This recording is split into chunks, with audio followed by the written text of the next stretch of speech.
História da Economia Brasileira, e no vídeo de hoje quero continuar ainda o extenso e gigantesco tópico sobre uma reinterpretação da historiografia tradicional, isto na Primeira República. O que é a Primeira República do ponto de vista histórico aqui no Brasil, pensando isso até na economia?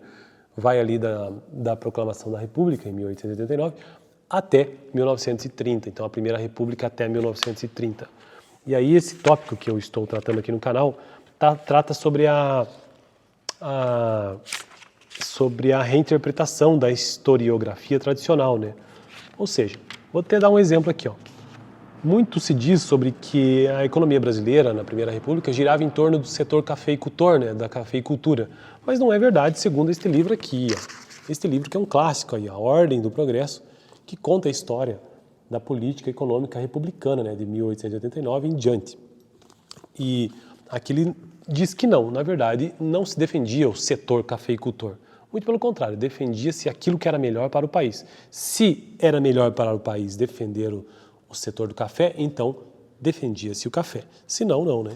E aí, hoje eu quero finalizar, então, todo esse texto aqui sobre uma reinterpretação da historiografia tradicional, dizendo o seguinte, ó. Deve ser notado, entretanto, que pelo menos dois motivos tornaram a adoção do padrão ouro, e aqui já avançando, né? Porque houve um período na Primeira República ali que adotou-se o padrão ouro, depois deixou-se isso. A adoção do padrão ouro, a bandeira de todas as classes produtoras nacionais. O primeiro era o de que, estando o governo empenhado em controlar a expansão monetária e sendo estreito o mercado doméstico de títulos públicos, os grandes superávites do balanço de pagamentos resultavam em pressões incontroláveis sobre a taxa de câmbio, o que, após os custos e rendas haverem se ajustado às taxas depreciadas anteriormente vigentes, ameaçava todos os produtores de bens comercializáveis. Em segundo lugar, mantidas as condições favoráveis do balanço de pagamentos, a operação das regras do jogo do padrão ouro garantiria o crescimento da base monetária e, portanto, o abandono da política de dinheiro caro até então seguida, o que não poderia deixar de contar com o aplauso de todo o setor privado doméstico. Deve ser notado ainda que a adoção do padrão ouro ainda era vista também com satisfação pelos banqueiros internacionais e exercia, por isso, um importante efeito positivo sobre a capacidade de endividamento externo das economias periféricas, como é o caso do Brasil, né? Como isto permitia que autoridades públicas, estaduais e mesmo municipais tirassem proveito das condições conjunturalmente favoráveis nos mercados internacionais de capital para financiar seus programas de obras. É plausível supor que as oligarquias regionais também tivessem, em geral, interesse na adoção do padrão ouro. E aí, por fim, o último texto ainda sobre essa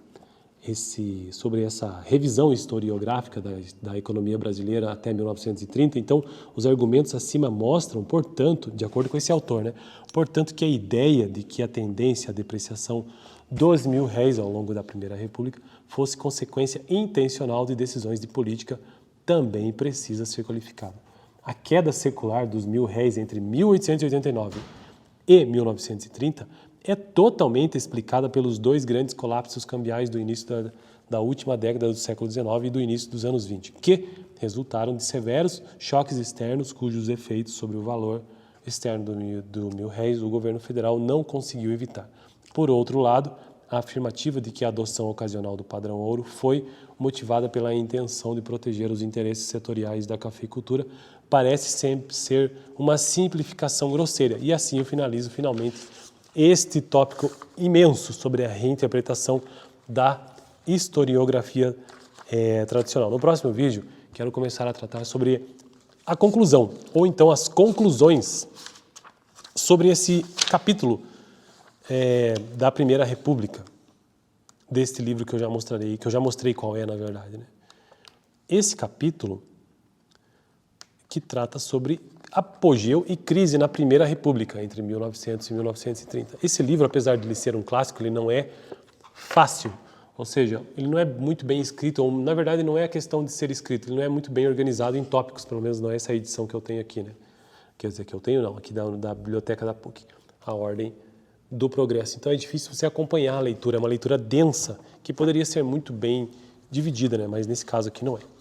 Fico por aqui então, valeu!